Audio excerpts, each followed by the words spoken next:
I'd like to call the Teachers Retirement Board to order. Jennifer, would you please take the roll for us, please? For the State Treasurer, Mr. Boykin. For the Director of Finance, Ms. Ortega. Ms. Higa. Ms. Dillon. Ms. Hendricks. Mr. Rosensteel. For the Superintendent of Public Instruction, Ms. Zumat. Mr. Unterman. And for the State Controller, Mr. McGuire. Chairperson Keeley, you have a quorum. Thanks very much. Before we report out our action from closed session, as you know, I was absent from the April meeting, and I want to publicly thank my colleagues for giving me this opportunity to chair the CalSTRS board. I appreciate that very much, and I hope that I represent us well, and it's really an honor and a privilege, so thank you so much.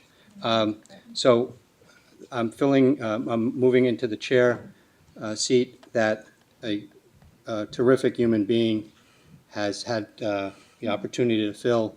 I think in her 10 years on the board, she's chaired CalSTRS for 5 years. And one of the things that I was most impressed by with our former chair when I first came onto the board about 5 or 6 years ago, she used to sit here and she used to chew on uncooked spaghetti. And a woman from Weed, California, who drives a pickup truck and would sit there and be every bit like that one. every bit as impressive and as knowledgeable as anyone that sat before us, regardless of where they came from. And you can tell that she's a great teacher because she's one of the most prepared members of our board. You know, she reads every word on every page of every agenda item. She is encouraging, she's thoughtful, she's tough, she's fair, and she's a beautiful human being. And you know, life takes us all down many different roads, and it's been my experience in life, the most important thing is the people that you meet along the road. Amen. And I met Dana about 7 years ago or 8 years ago, just coincidentally. And she is truly a beautiful human being and wickedly smart, and was a great chair for so long. So we wanted to honor her and recognize her today, and we have a little something for you. And the most important person, Mary Miles, is going to come out here. And we're going to thank Dana for chair.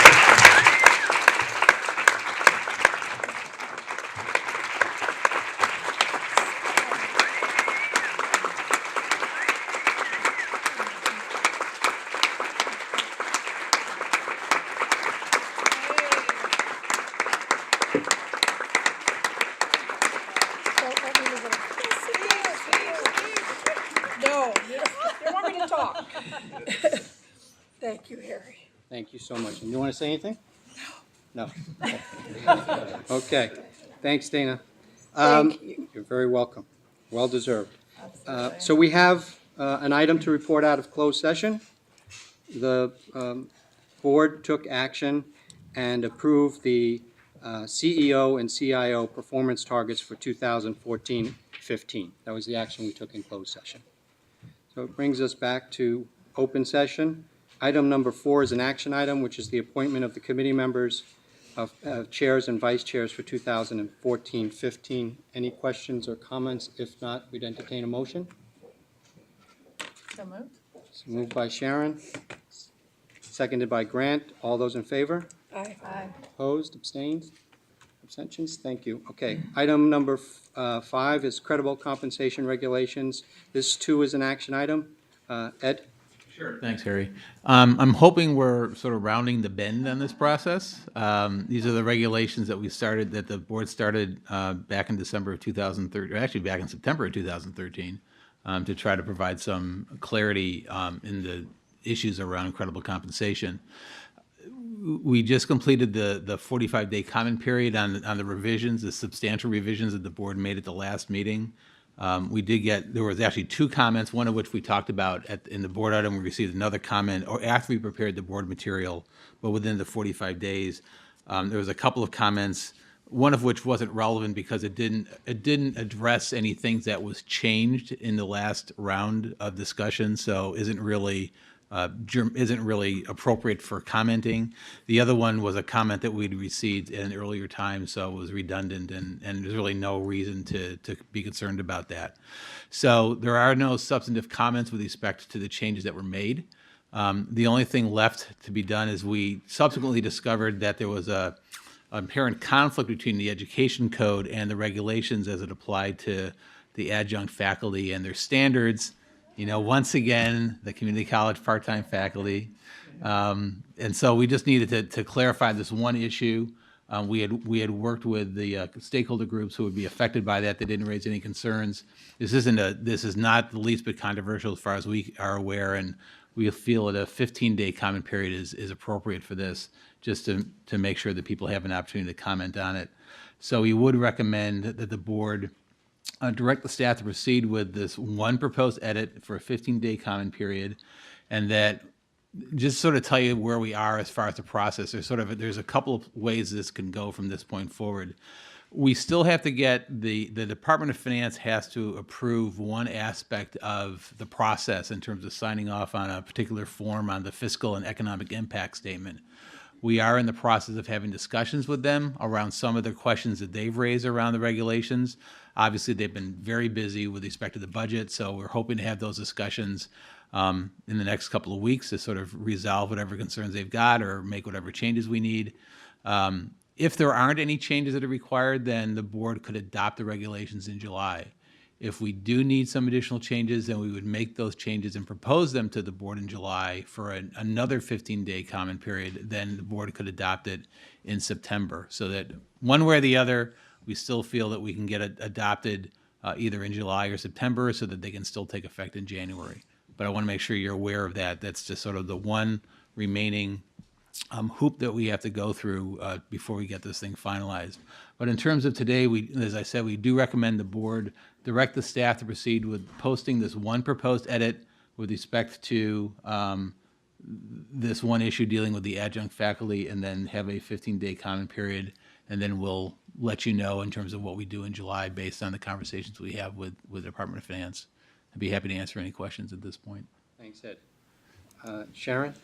So Ed, can you just briefly just walk, I read the Sure. write-up on the part-time issue, and it looks like there's, between the ed code and can you just walk us through Yeah, that really the briefly? issue Just was comment is that what in the conflict is? in the draft regulations, it said that you could not establish a class of employees based on working a longer day or more days per year, and the reason for that was that we didn't want to have a more classic example of having a class of employees who taught 7 periods as opposed to a different class who taught 6 periods, because it would obviously lead to a lot of spiking and a lot of inappropriate activities. But that's inconsistent with the education code, which says that you can basically have part-time people who work 525 hours or more, and for a full-time, and full-time faculty who would work 1,050. So that was inconsistent. So all we're doing is just proposing that one particular exception be in there, so that that could be one reason that they could establish different class of employees, one for part-time and one for full-time, the adjunct faculty and the Regulation will have an exemption Yes, would for have that the specifically in community there. Thanks. Anyone else, question or comment? Seeing none, this is an action item. Entertain a motion to approve the staff recommendation. Is there a motion? I move that we adopt the staff recommendation. Okay, Second. It's been moved by Sharon and seconded by Paul to adopt the recommendation. All those in favor? Aye. Opposed? Okay, motion passes. Thanks, Ed. Thank you. Our item, yes. I'm sorry. Item number 1, Yes. I request that we go back and get approval on item number 1. I think we skipped that in changing the schedule. Thanks very much. Very good. Thank you, Mr. Bartow. Item number 1 is the approval of the board agenda. Okay, it's been moved by Michelle and seconded by Paul to adopt the agenda for today. Those in favor say aye. Aye. Opposed? Thank you. Thanks, Brian. Jack, item number 6 is our CEO report. Great, thank you very much, Mr. Chairman. First off, just a couple comments about where we are at the Capitol on the funding strategy. Obviously, this is our singular focus as an organization. And after, at the last hearing that we participated in at the Capitol, there have been some concerns expressed by some parties around the proposed funding strategy. And I just want to make sure you hear it's really around 2 issues. One issue is the immediacy of the funding plan. So some of the testimony, particularly from school districts, was their perceived pain of making increased contributions immediately on July 1, and that there be offered some relief, delay, modification, or something to that requirement. Since they had already completed their budgets, they had made their plans for the new funding that had been provided them by the state, and they did not feel they had room to make those additional contributions. So they put those comments on the record. The additional one, and again, I think we all recognize this is really a zero-sum game. I mean, to the extent that you want to pay less in July 1st of this year, you would pay more later. So that's hard for people to recognize that you can't pay less in July and then never pay it back. So the pain is I think if we really asked those that are testifying that question, right, would you be comfortable paying an extra $100 million by having that relief? There might be a different answer to that question, but that's usually not asked, that question. So that's one piece that continues to be discussed over at the Capitol by school districts. The other one more troubling to the standard that you discussed. And again, I want to compliment you. A whole back year ago, I think it was very important that one sentence that you put in several times in your SCR 105 report, the sentence reading that the definitive funding approach is full funding over 30 years. I think that has set a very strong mark from the system. The governor's proposal and the governor's comments, I've been in several places where he's had to discuss CalSTRS funding, and the governor's office has been extremely strong on that standard, and the reception we've received at the various legislative hearings from the joint committees has also been strong, recognizing the importance of that. Having said that, there are still some that are looking for alternatives to pay less, and one of those ideas that some are promoting is the idea of setting not 100% as the target, but 80%. And again, we're working hard to clarify that, number one, that is certainly not any kind of actuarial standard. It's used sometimes as a speaking point with the media around where things are heading, or good or bad, around pension plans, but certainly not a funding target, a responsible funding target. And again, even doing so raises the ultimate costs of funding very significantly to the stakeholders. It's a very short-term perspective on gaining relief. And the really scary part that, again, I think you've all talked about several times, is that by modifying and lowering the target, not only will you pay much more ultimately, but the whole thing might blow up, and you might end up in an insolvent state anyway. After paying billions and billions and billions of dollars, you might end up no different than you are today, because you've set the mark too low and the markets are too volatile potentially. So I think we have to continue to make this point a lot, to make sure that people have a better understanding of the math. It's not an abstract issue at all, setting a target at 80%. It would clearly affect the long-term health of the plan. So those are the 2 things I think that we hear the most conversation about, but at least my reading of the signals back is that the administration is strong and committed to a full funding, a 30-year plan. The response from several of our key stakeholders is supportive of that target, and the legislators that are influencing the final arrangements in the discussion seem also supportive of that. So I think we've got an awful lot of support still for that standard. Ed, I want to welcome you to fill in anything too any color commentary to that you think's important. No, I agree. I think in terms of the conversations we've had with the various parties, that I think everyone's still committed to going forward with the full funding over around 30 years, and they're prepared to do that as quickly as possible. So we're feeling very positive about the prospects for getting this finally completed. So timing is about 1 to 2 to 3 weeks out. And so it's we would expect if this cycle of conversation can be concluded, it will be most likely concluded by June 30th. And so we shall see how the next days continue. Anything more, Ed, there for you? Any questions that we can answer or concerns or that you want us to express over there that I haven't said? Seeing no one weighing in, I would just, Jack, I'd like to acknowledge that, the ball is so close to the finish line, and it's nice to see that it is that close, but we haven't crossed the finish line or the goal line. But I'd like to acknowledge the work of our staff, Yeah. in particular Ed, Ed Dermott. and the number of scenarios that he has presented. How many is it? prevented. Show me the money. 200 plus? 254 scenarios. But who's counting? Jack, your leadership, I remember sitting in on editorial boards and meeting with influential voices in different cities, talking about CalSTRS, our communication staff, members of this board that have pushed for full funding. I'd also like to acknowledge the leadership in the legislature and the Senate that have embraced the need to address the unfunded liability, the Department of Finance, and the outstanding leadership of Governor Brown.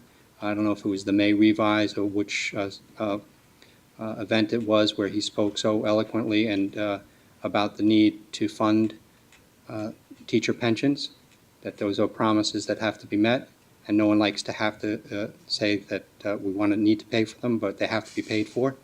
And so the stars have seemed to be aligned, and of course, the work and commitment of our stakeholder group that really have helped so much, including the retirement committee at CTA, Maggie Ellis, and folks at the California Teachers Association that have really acknowledged at a time when there's so many other issues facing educators that a secure retirement is something that we have to ensure we have. And I think it's our top priority and goal as a pension fund is a secure retirement for California's educators. So I want to just put that on the record. Ed? Yeah, just to sort of elaborate on in terms of the staff. I mean, a lot of people have been involved in this, and you're right. We're not done yet, and we don't want to count our chickens before they're hatched. But I think it's important to recognize the work that Mary Ann did in terms of meeting with every legislator that we had in the Capitol, and given the turnover that went on there, we had to meet with more than 120 people probably. But also John Meredith Simkowick and El Maurizio, who had to go through, had to do 254 different scenarios to date. And we're not finished yet, so we'll see if there's any more of those. But just the amount of work that they had to go through and going through that, I just really want to acknowledge the efforts that they put in to get us to this point. So Maggie Ellis at the Oh, yeah. microphone from California Teachers Association. Since you introduced me, I don't have to introduce myself. I just have to concur with a lot of the comments. This has been a very long pregnancy, and we delivered. We're about to deliver this. Very rarely do I have an experience where if I need some help and I put an email out, I get a phone call 15 minutes later. And in preparation for state council, which happened this last weekend, I was getting my ducks in a row to be able to educate our 600-member council of representatives throughout the state, and sending Ed an email asking for clarification around 100%, 80%, and that number that people just don't quite understand why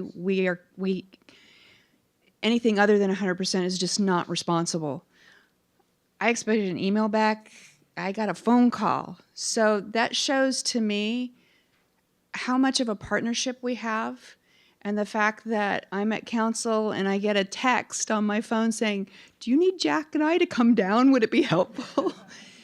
That really shows your dedication to our members and to the system, and how important collaboration that we have together. I mean, this has been everybody full force digging in that and trying to make this work. And I look forward to that day where it's signed and we're all popping that cork on the champagne. So thank you for all of your contributions, everybody.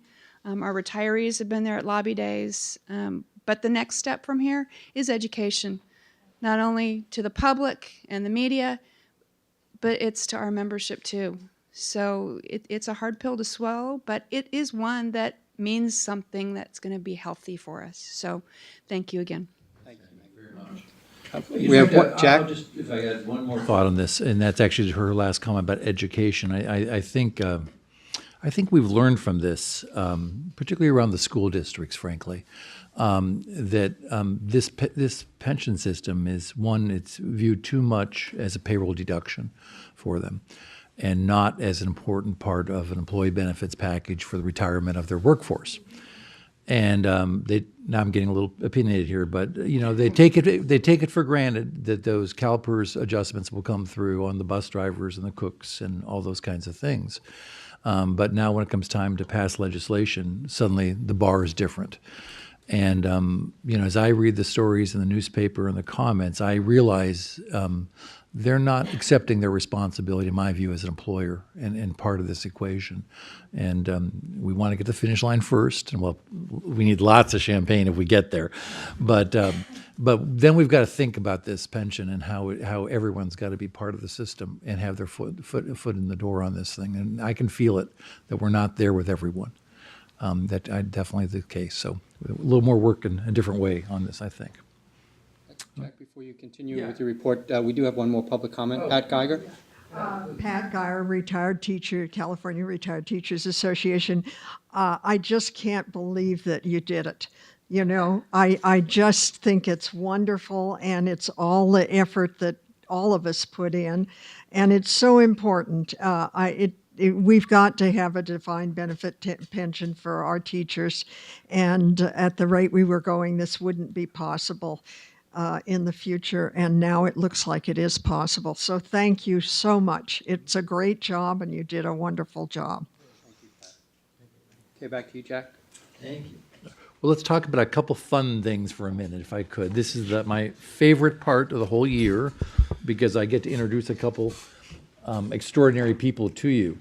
And as a large pension system like we are, with a lot of influence in the public pension community. I'm sorry, I'm going to interrupt you for a second.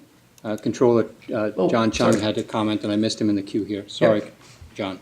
So I just wanted to thank staff on this too. I remember early on, I think, Jack, you approached me late in my first year here or early in my second year, and you asked for perspective about transparency, right? And I said, I think Bill and I fully believe in that transparency, and you said that's the approach we want to take here. And I think and that was before we hit our terrible times here in California, right? That was before the 2008 recession. That's before the 2009 crisis for the state in regards to a cash perspective. But what people can't say is that we weren't candid with them, right? That we had this obligation, that this obligation was multiplying, that we needed to address it. And even though we didn't have the available monies at that period of time, that we had to keep a clear focus on this particular issue. So I think that's helped us in the long run because people can't say, we blindsided them. And I think that's an important principle going forward. Thank you very So much. thank you. So as part of this report, I wanted to talk about our employee recognition program. So again, as I was saying, as a large system with as much influence and footprint as we have in the public pension community, we often are recognized by external parties for achievements and success in all parts of the organization. But I will say, at least from my heart, the ones that matter are the internal recognition from our peers within the organization, within CalSTRS. And that's what this virtuosity program is, and the virtuosos that we select each year.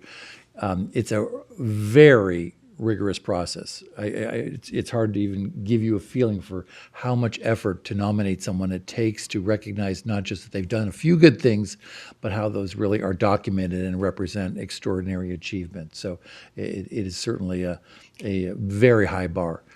is set for recognizing these individuals. And this year we have 6 individuals. And when I've done this before with you, I've read off their names. We have them right behind me here in a minute. I'm going to introduce them to you. And I've kind of told you their job titles. But I want to do something differently this year. And I want to just for each person, not just tell you what they do, because one is you'll kind of see. So these are 6 individuals that have had an extraordinary year. But when I tell you a little bit what they work on, you'll see, particularly around some of our major projects, how that resonates through those achievements. And then I want to read for each individual part of their nomination from their fellow employees. So you can actually hear, not in my words, because they are extraordinary people, I want you to hear from their colleagues why they were nominated for this award, okay? So it's in their words, not just my words.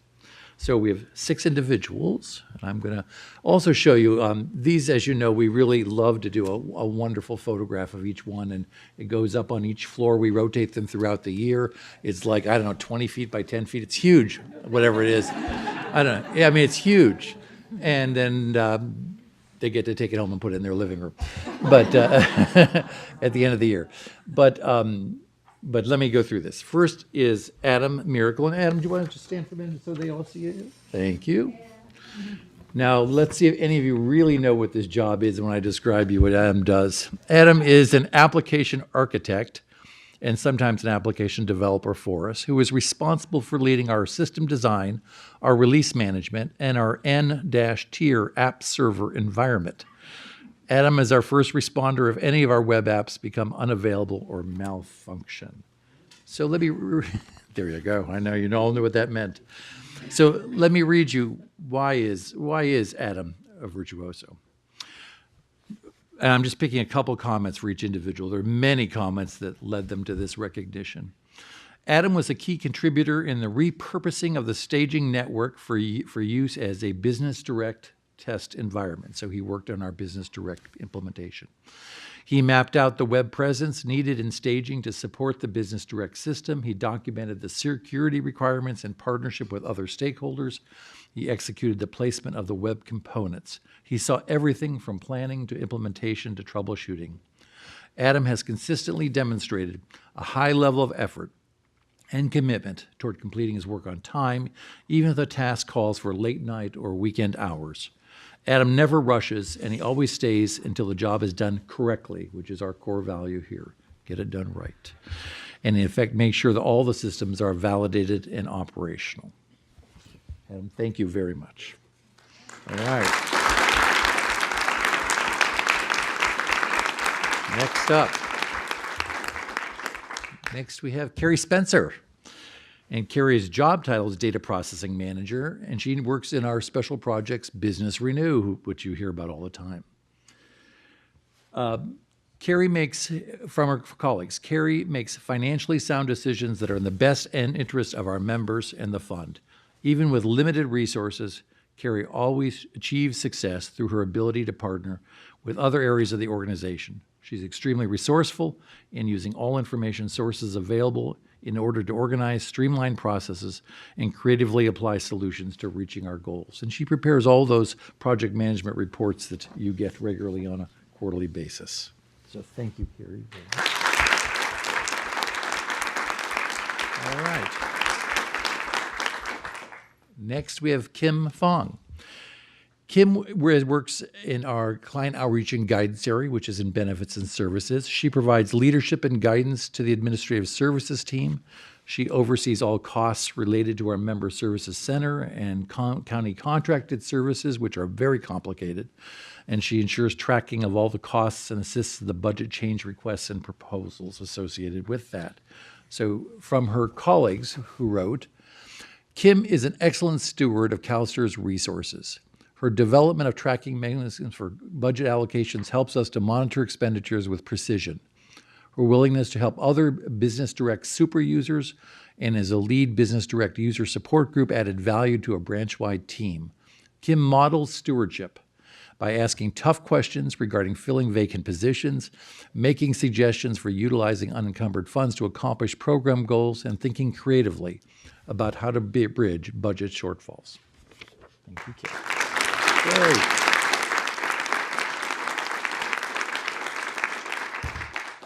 Next up, Lisa Blatnick. Lisa provides policy and oversight for CalSTRS facilities, procurement, contract administration, and operations. She oversees our service contract development negotiations, fleet maintenance and operations, building safety and security, business services, and digital image scanning operations. And as you know from before, she built this building. From her colleagues, Lisa expects nothing less than stellar customer service from her staff because it's exactly what she models. She doesn't simply want to meet the needs of her internal customers, but she truly strives to exceed them. This is especially true with the ongoing transition to Business Direct. Ever since going live, Lisa has worked endlessly and tirelessly over the entire year with her team to perfect this product, reduce turnaround time, and provide additional training for her internal customers. Lisa's confident and caring communication style helps all parties come to agreement on the root cause of the problem and options for addressing it. This allows impacted parties to move forward from the problem without spending valuable resources as energy talking about fault or peripheral issues. And I think these comments are good because you get to realize, how does someone nominate something? It isn't just, oh, they did a good job. They had a great year. We actually ask people to root these nominations in actual specific behaviors. So Lisa, thank you very much.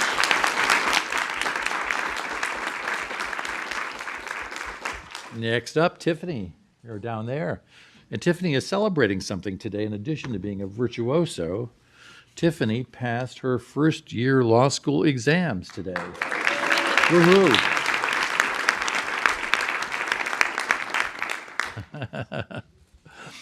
Tiffany works for the General Counsel and manages the policy processes and procedures for the legal office. She handles complex legal issues regarding high-level litigation and requests for records as permitted under the Public Records Act, a law we just love. From her colleagues, Tiffany is the personification of customer service. In her work as the sole ethics and compliance analyst, whose job in part requires her to work with board members, senior executives, rank and file employees, Tiffany always does whatever's required to provide superior customer service. She excels in her relationships with internal and external clients. Thank you, Tiffany. All right. And finally, Tommy Tran. Tommy works in our training services area, and he is a creative learning analyst. He assists in the design and development of marketing strategies, educational outreach efforts, learning materials, and tracking data relevant to our learning priorities here at CalSTRS. From his colleagues, Tommy achieves the vision of each client. He consistently demonstrates a dedication, a passion, and willingness to get in and help whenever possible. He has visually raised the bar for instilling into CalSTRS culture the continuous need to grow, learn, and develop. Over the course of 6 months, training services delivered 44 full-day sessions of internal controls training. The team entrusted Tommy with delivering the course materials for each session. 92% of counselors attended these sessions. These messages and mandatory training are now a sustainable part of our onboarding program for new employees and for developing the leadership here in the organization. Thank you, Tommy.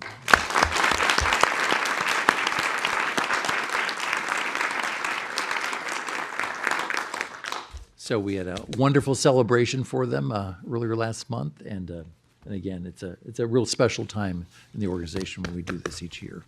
And I think Mary passed you out just a little brochure that we use to kind of, again, I know, isn't it? Yeah. Yeah. Yeah, the photographer that takes these, and I don't think he's just pumping up our egos. He feels this is one of the best facilities to photograph in because the light filters through those louvers in the lobby in very interesting ways. And if you notice these photos, you can see the shadows and everything that bring everything out. So these are 6 terrific people. We're very happy about this. Next thing I wanted to mention, Sharon and Cassandra and I last year hosted a reception in Los Angeles for our 100-year anniversary of the system. And we had done one here in Sacramento, which a number of you attended, and then we did one in Los Angeles. And it was a little bit different setting there. It was a little more informal and a little close together. And it was absolutely one of the most incredible moments in my 12 years here with you. I have to tell you, I can't say enough. Cassandra did a wonderful job of facilitating each of the teachers telling their story from back in time when they started. Remember, they're 100 years old. We went way back, year by year, and talked about their teaching experiences in California, in the changing classroom and all things. And you couldn't help but just be moved by that day that we had here. At the end of the day, a number of people said, can we do this again next year? This was the best day I've had in years. And, some of these individuals had caregivers bring them in. You can imagine, not everybody is walking in that comfortably. So it was an absolute special, special day for the system. One woman I met there was a woman named Dr. Shepard. And she works in an urban setting in Los Angeles in a school for a long time. She's been a member, active teacher, I think it's 55 years. I know. Picture that in your job. But boy, did she have some unbelievable insights into teaching in the classroom that I just thought was so touching. So at the end of the day that Sharon and Cassandra and I had with them all, I asked her if she would mind, because we wanted to do more interactive media with our teachers. And I asked her if she would mind if we came back and visited with her at a classroom and brought a video camera along and kind of talked to her about her job. And I want to show you the video if I could. It's just about 5 minutes or so, I think, at most, the video. But you can see, this is not about CalSTRS, this tape. This is not a promotion or public relations thing about CalSTRS. We're in the background. We're the foundation of providing financial security to this person. This is about being a teacher and education in California. So you want to play that and turn it up. She's quite interesting.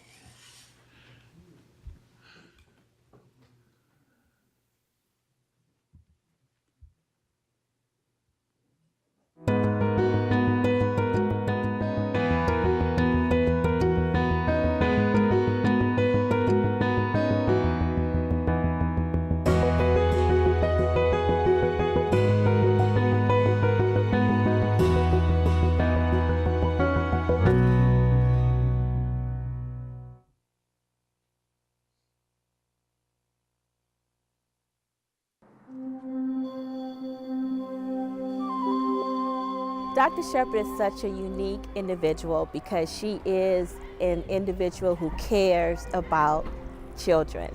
Often I've heard Dr. Shepard say that it's better to build children than to repair men and women.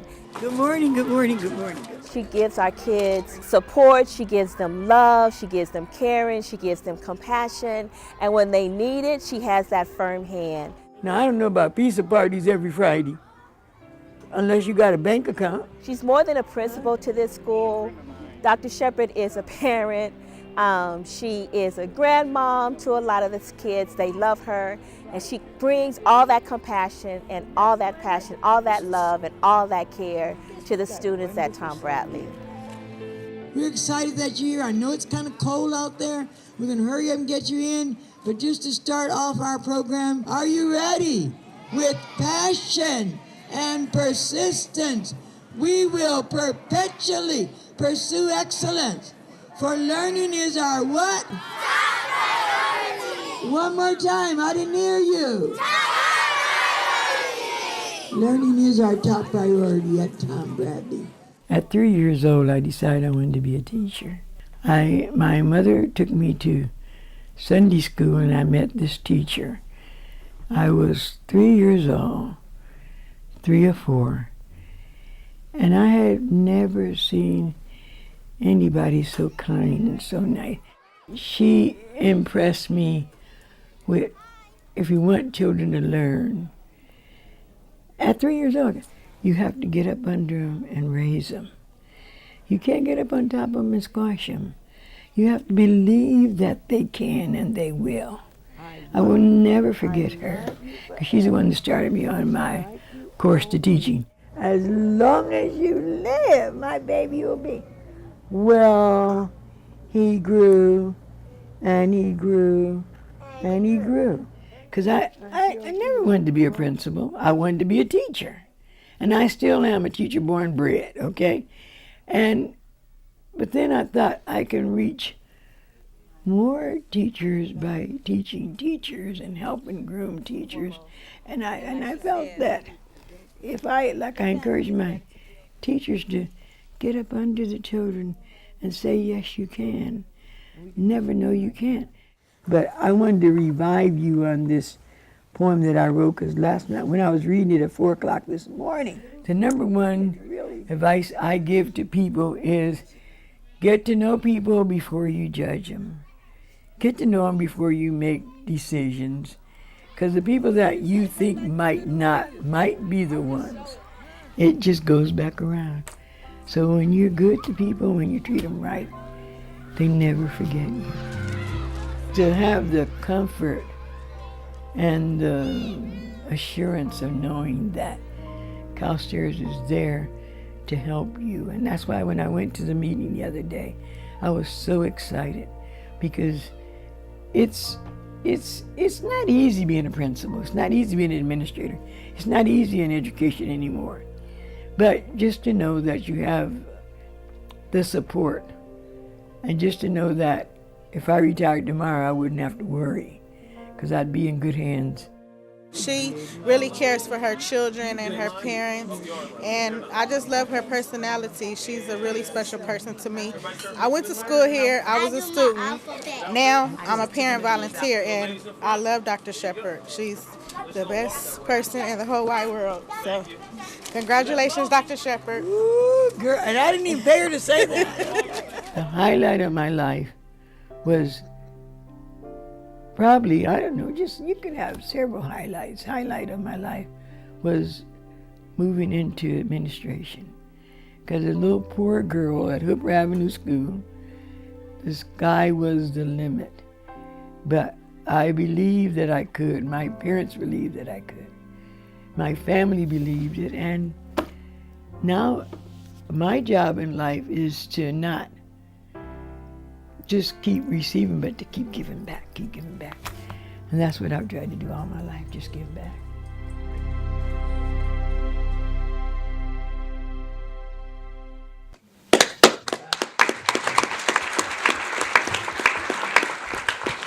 So that's excellent video work by our staff. Dave Gerberding, who actually was a virtuoso before, and Clarissa resulted. That's some of their best work I've seen them do. I mean, I think it really captured the emotion, obviously, that she expresses so well. I think the next time Ed and I are invited to testify at the Capitol, we should just send the video, because that explains it a lot better than the actuarial side, why we're all trying to keep this plan going for the reasons we are. So that reception last year, again, was for those who were 100 or had worked 50 years or more, so it was a very select group of our membership. So a very special person, as you can tell. And last thing I would just mention, good news is that we finished now our next regional service center at the end of this month. It will be open for business in Irvine, just a stone's throw from the airport, really, and there's a modern office development across the street, and you'll get to see that at your October offsite. But it uses the same, as I've said over and over again, the same style, the same lead standard. We want you to feel you're at CalSTRS no matter where you are, whether you're in Glendale or Irvine or Santa Clara. And so it follows that. But it's a very, very interesting building, so it's a good choice for us. So that will be up and operational at the end of the month. I think that's all I had. Thanks, Jack. Sure. Brian, you're up.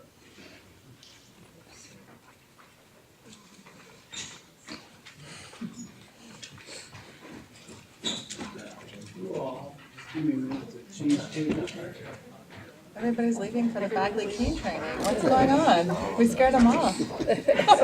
Brian, you're scaring everybody else. First go. Bagley Key, I'm out of here. If I had a nickel for every time I cleared a room.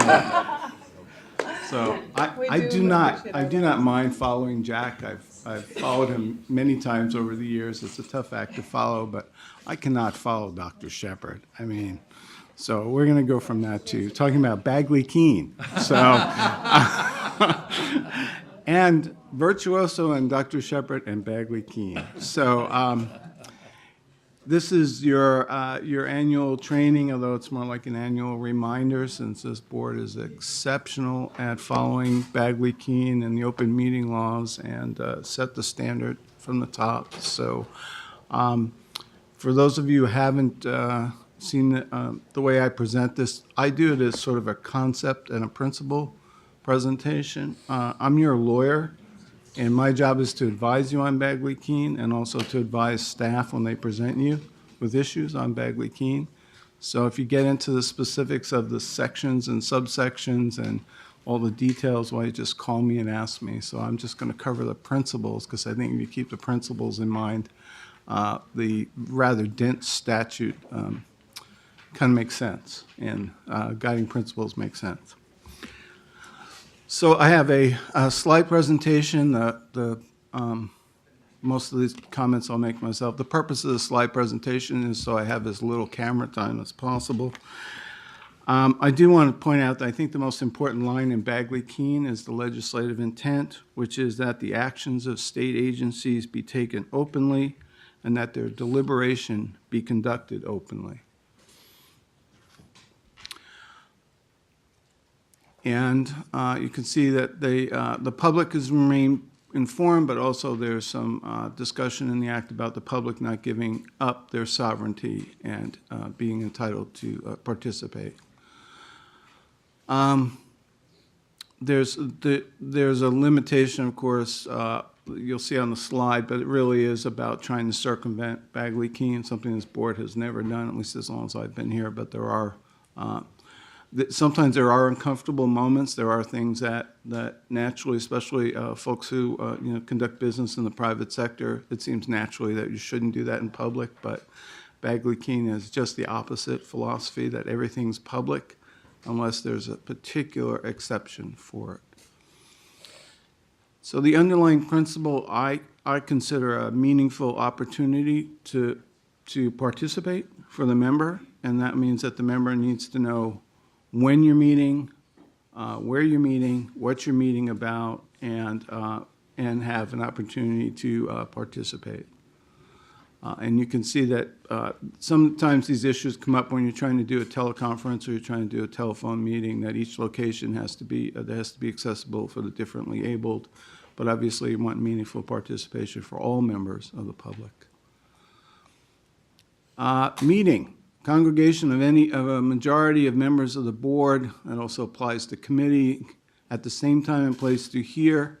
The change in the statute, I think it was in 95, added discuss or deliberate upon any item that is within the subject matter jurisdiction of the board. So it's easy to have a conversation become a meeting if you have more than 2 members of the board talking about something within the jurisdiction of the board that is related to a decision that the board is going to make. Of course, yes. So you said, the 2 or more member, because it says majority of members, and so I just always wondered why the 2 came from. Well, actually, there's another, so Bagley Keene addresses the, no, it's a great question. Bagley Keene addresses the board generally, and then addresses committees. And then it has, the way it describes it says a meeting, it can be considered not a meeting if there's less than 3 board members discussing an item of subject matter. So that means that you can only have 2. So it's a reverse. I'm just trying to understand the majority language with what you're saying, because majority, so it's like right now we have 10 people on our board. Isn't a majority 6? Is that right? Yeah. Am I thinking that right? So I just was wondering. Well, but they take the majority of the smallest committee. And so the appeals? smallest committee is 5. There you and go. So the majority is 3. Wow. So, Okay. yeah, the committees are imputed to the board. They're basically standing committees are imputed to the board. The problematic areas. Brian, would you just hold a second? Grant's in the So queue. on that point, I've heard that explanation, but I've also heard it depends on the item. If it's a board item that 2 members of a 4-member committee are talking about, it doesn't, that doesn't reach a quorum. But if it is an item, if they're having a conversation related to the very small committee and it's, say, a majority of that committee, then it does. What would be your interpretation of that? If it's more than 2 board members talking about an item within any jurisdiction or business consideration of the board, it's a possible meeting. Because eventually it comes back. Eventually, to the board it comes anyway. back to the board. There is an exception for delegated committees, and so when you have delegated committees, it's actually more draconian. So if you had a delegated committee and you had 2 members discussing something, you may actually have a Bagley-Keene violation, especially if there's another staff member involved. So it looks to persons rather than board members. But that's only in the case of a delegated committee. And you have. And that would be appeals. That would be appeals, but, yeah, that would be appeals. So, but the problematic issues that come up under Bagley-Keene and have been coming up are direct communications, serial communications, communications through intermediaries, and communications through social media. So can I take just a minute to kind of walk through these concepts? So, the direct communication we talked about, but serial communication is almost like, well, you can do it several ways. One board member could sort of caucus the other board members and then and say, okay, well, I've talked to so-and-so, so-and-so, and so-and-so, and this is their position on a particular item. Could do it through staff, too. You could have a staff member and say, Mr. Keeley, what do you think about this? Ms. Hendricks, what do you think about this? Mr. Rosenstiel, what do you think about this? I talked to these 3 people, and here's what they think. So you can have it through intermediary. You can also have it through email. So copying email, you could end up with email distribution. You've got a couple of board members on something that's within the subject matter of the board, and you have a meeting by email. So certainly reply all is never a good thing unless you're talking about some social item or something that is completely unrelated to the business of the board. Social media is, you can have serial meetings. You think of perhaps maybe as a bulletin board, if one person puts one notice on top of another notice on top of another notice about a specific item, then that could be a meeting. You can have people forwarding things through the email, and you could, if everyone participated in that or posted it somewhere.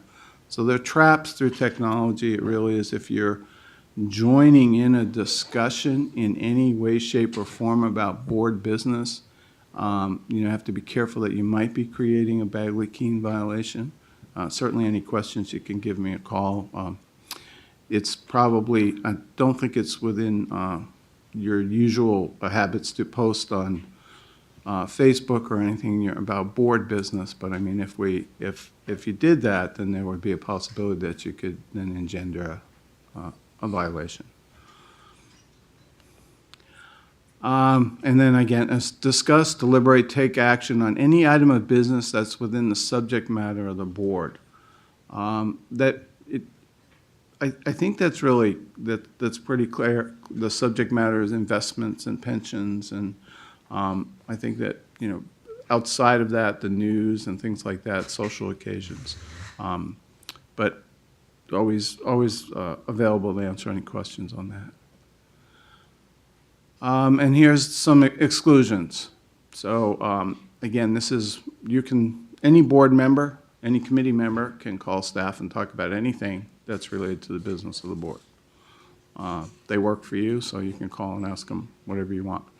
But obviously, they can't do the serial. They can't report to another board member that conversation or try to build a consensus. Conferences or seminars that involve issues of general interest, in other words, interest related to the subject matter.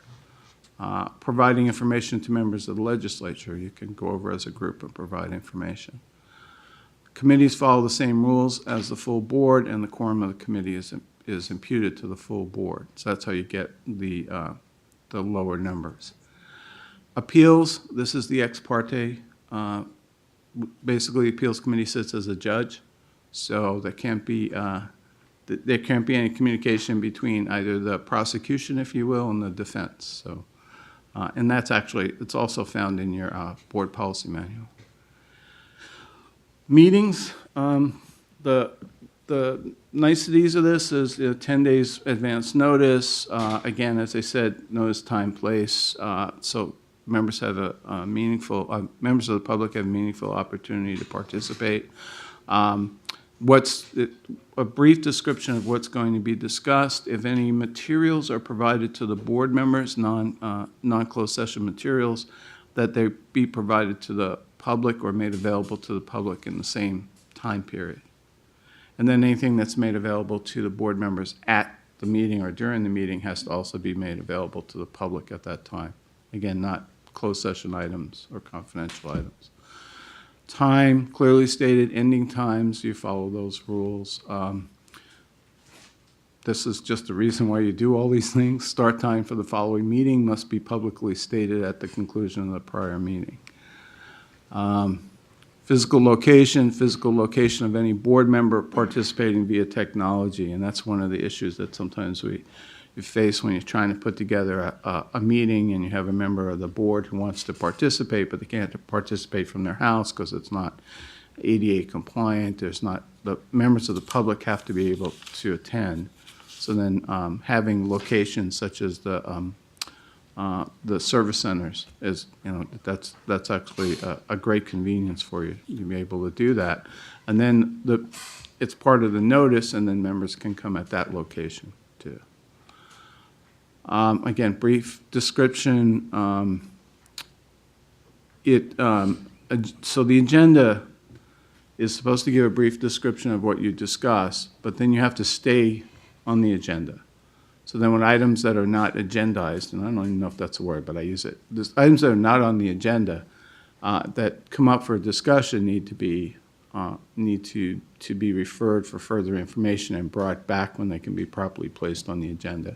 So one of the things that you routinely do is put things on as an information request and to be brought back. As I said, you follow these rules. I just wanted to give you a basic underlying philosophy is everything is public unless there's a specific exception. I told you documents, I covered that, covered access. Special meetings, those are, it can be called by the chair of the board or actually by a majority of members, a vote of majority of members. You have to have 48 hours notice. And then there has to be specific reasons that are laid out in the statute. Usually they have to do with pending litigation, proposed legislation, a discipline action. Emergency meetings don't come up for you. There's for really health and safety issues. Closed sessions. The general principle is everything is an open session unless it fits a specific statutory exception. Investment decisions. They fit a statutory exception. If you think about some of the exceptions, a good rule to keep in mind is whether the public interest would be more harmed by being in the public than being in a closed session. And the investment decision, the logic behind that is if you're making an investment decision or decisions about your investment strategy, if those would become public before you actually implemented them or actually took that action, then perhaps it could disadvantage your investment position. Pending legal action, again, there's a whole series of rules as what can be considered pending legal action, but the general underlying purpose is if you discuss it in public, it's going to cause a disadvantage either to the agency or to the public in general. Personnel matters. So personnel matters, the balancing there is privacy, personal privacy versus the public's right to know. So most personnel matters you can do in closed session. Interestingly enough, if it's a discipline action that you're going to do in closed session, the employee has the right to bring it into open session.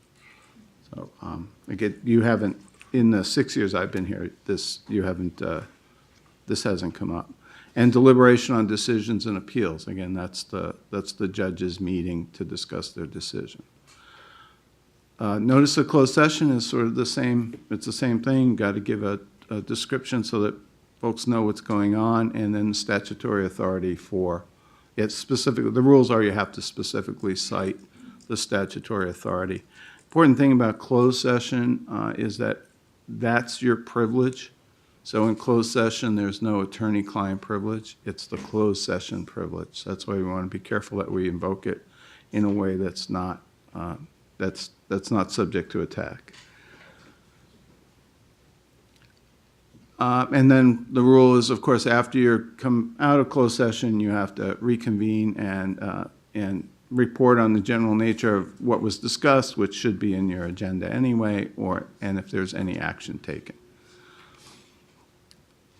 Summary, general principles, all meetings are open with specific limited exceptions, and the purpose is to provide what I call a meaningful opportunity for public participation. And it is consistent with your very well-practiced core value of transparency. This organization, I'm proud to say, is extremely transparent, and you consistently follow this. Again, I talked about this, about the balancing, and that's all that I have. I'm happy to answer any questions. Thanks, Brian. Any questions from the committee? Okay. Seeing none, thanks a lot, Brian. Thank you for your attention. Okay. Item number 8 on the agenda is the Business Renew Oversight Assessment. This is an information item. Chris and Graham, are they here?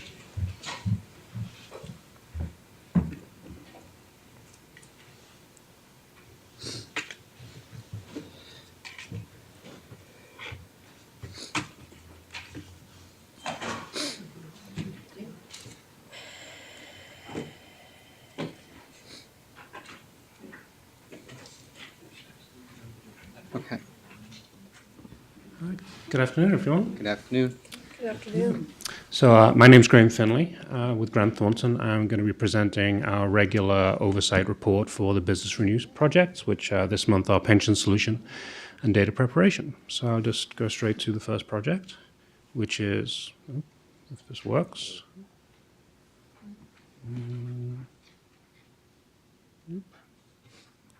Apparently not. Oh, there you go. Okay. Slight mechanical error. No, I just have to press the right button. So for pension solution, as you're aware, we're in an open procurement period. The draft proposals have been received. Confidential discussions have occurred. Final proposals are now due from bidders in July. Since we're in an open procurement, there's a limit on the level of detail we can talk about in terms of some of the subject matter, but we can talk about the process and areas around governance and resources, which is primarily what we'll be discussing. We downgraded the status of the project from green to yellow plus in the last month. The reason for that initially was because there was a unplanned delay in the schedule based around the decision making for an amendment that was due to go out, and that was going to be delayed, and there was sort of a lack of clarity about how long the delay was going to be, and at the time that was the primary driver for the downgrade. Since that time, we've sort of had the opportunity to really understand the root causes of what happened there. And really the issue was a breakdown in the governance process for the project. And so I want to talk a little bit about that. The Pension Solution project has a pretty strong governance structure in the sense of, they got an active project sponsor, they have a steering committee, they have the project management team. They have a very well documented governance process in terms of escalation criteria. They've even gone to the extent of going section by section through the RFP and identifying who has responsibility for decision making around every single section.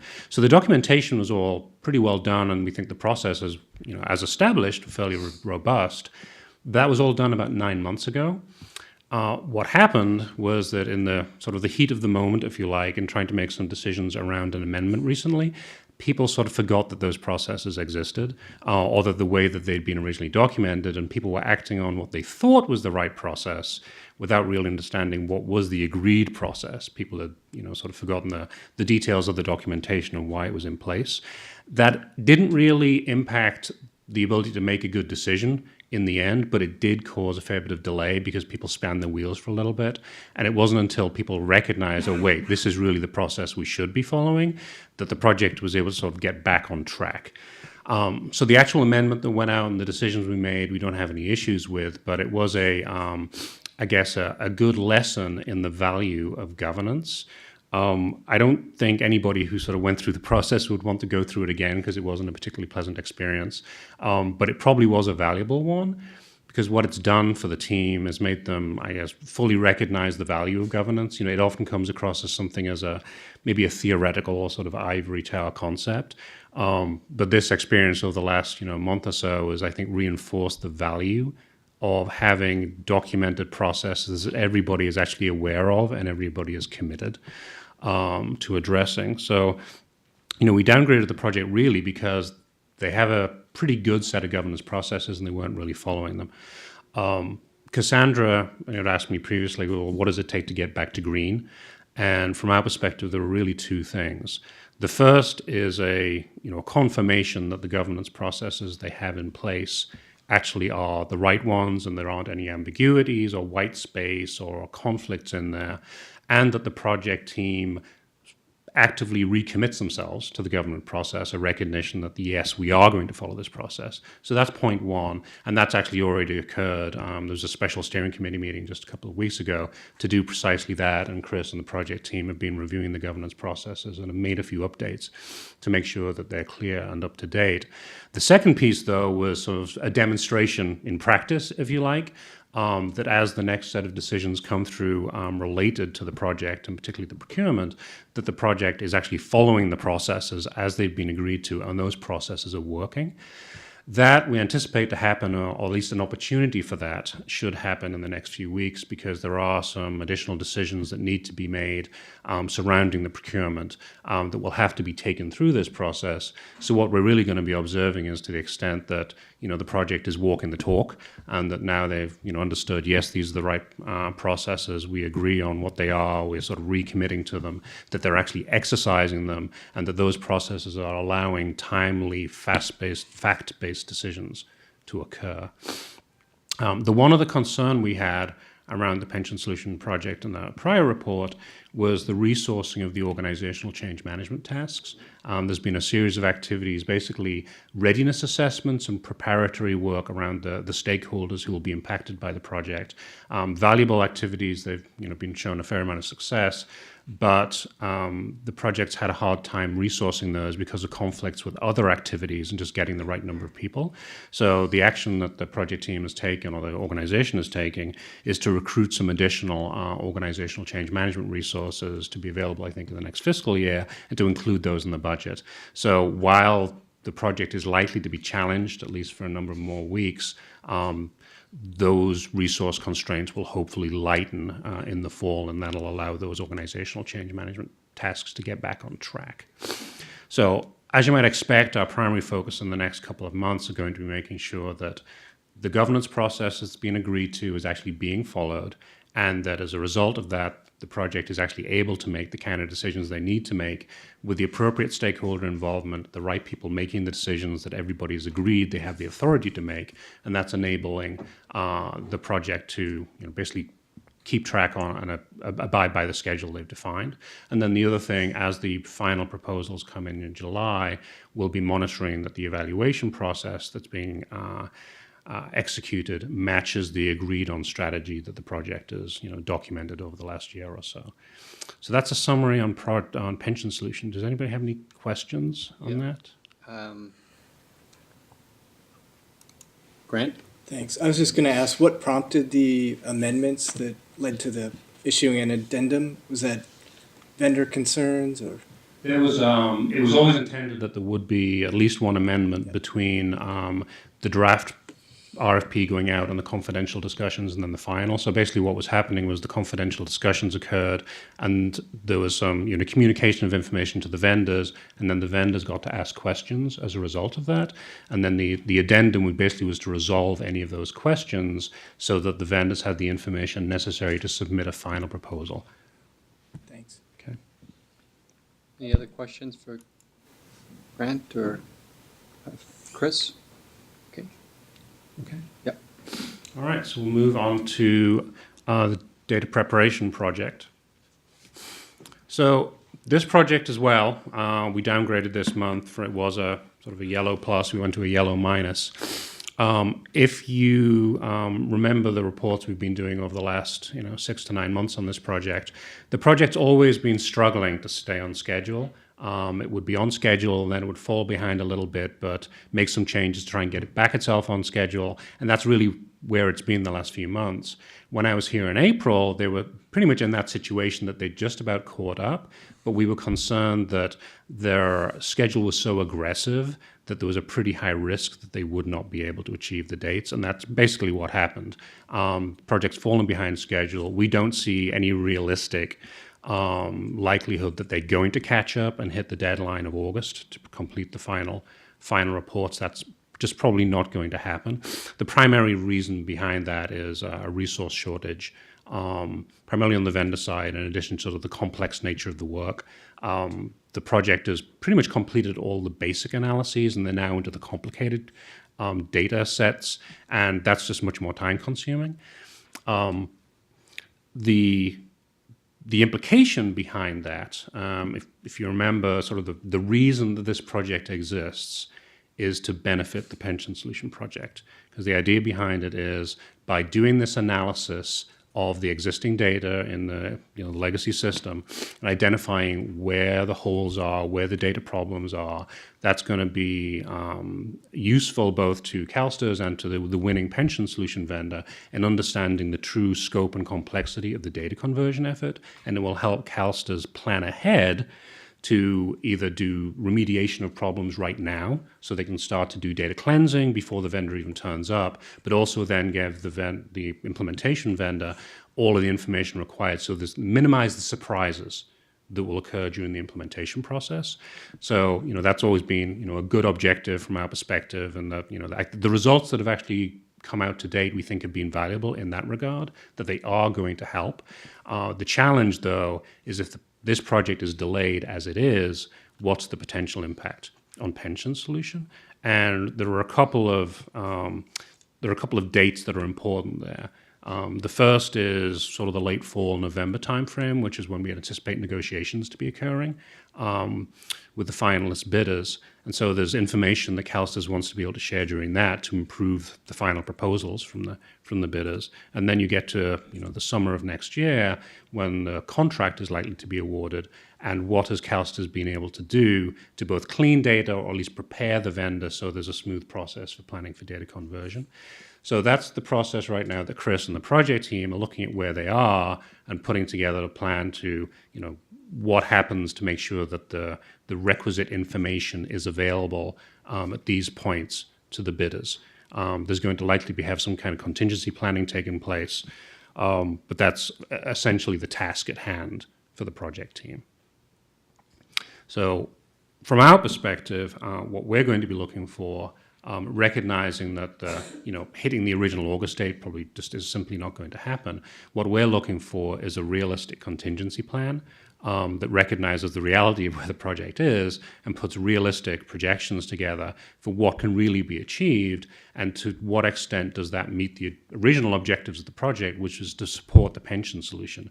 And so we can all be confident that when the pension solution vendor comes on next middle of next year, that there will be the information necessary for them, and that if any kind of data cleansing activity would be required before that, that plan is in place. And CalSTRS has had the opportunity to do that before the vendor turns up. We go on, a question from Paul. Thank you.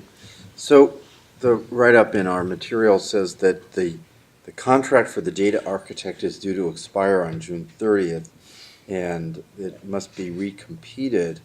And so there's a significant risk that the contract won't be awarded in time? That one, we think that is likely to not occur. We think there's a good likelihood it will be. The contract will be renewed or recompeted before the end of the fiscal year. So we're reasonably confident that that one will not come to bear. Okay, so, okay, good. That's one piece of good news. That's good to hear. All righty. Okay. Dana? So you talked about the contingency plan. When do you expect to have that? So you can Well, I should Team, say- Come up with your the opinion. team is focusing on doing that so we can have something started by next week. So in the next couple of weeks, we should have multiple contingency scenarios. We're not just going to rely on putting all our eggs in one basket. We'll have multiple scenarios for us to look at so we can address this quickly because we really have already kind of lost some time as with the schedule slippage. So we are focusing on how we can do that quickly over the next couple of weeks. So the next reporting, you'll have a good idea. You would be able to perhaps opine for us in July? Yes, absolutely. I mean, that's the latest. But yes, absolutely. Thank you. Okay. Any other Any questions? other questions? Anything else from Chris or Graham? Nope, that's it. Okay, thank you very much. Thank you. Thanks.